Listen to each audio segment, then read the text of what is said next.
Rick, in 1969, you went in front of your captain, a Marine Corps captain, who told you why he was going to send you back home. What did he say to you? He said, Sergeant Carnes, I know you're not going to be happy with my decision, but I am refusing your request for a third extension to your tour of duty to stay overseas. And I got really angry, and I said, God damn it, Captain. And he says, calm down, Sergeant. He says, I'm going to give you 3 really good reasons.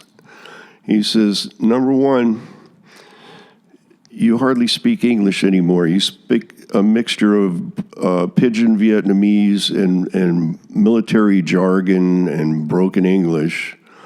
Number 2, last month when you guys were out on that operation in the bush, you'd been out there for a couple of weeks, and I choppered out hot chow to you in the thermos containers, and your troops come back in after the operation and told me that you refused to eat the hot chow and sat off to the side of the LZ, the landing zone, and pulled that bloody ball of rice that you carry around with you out of your backpack and ate that.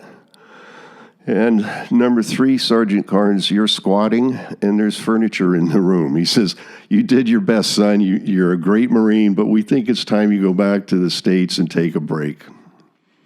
So how would you describe that person, that Rick Carnes, that sergeant at that point?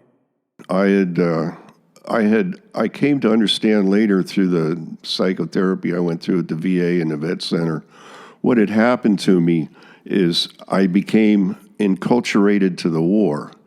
And I asked the shrink, I said, what does that mean? He says, the war became your culture. You were no longer even capable of being a civilian. You were so steeped in the war and the killing and being part of the war machine that was your culture. That was your life. You could no longer fit. That's why you still don't fit back here in this society in Miami.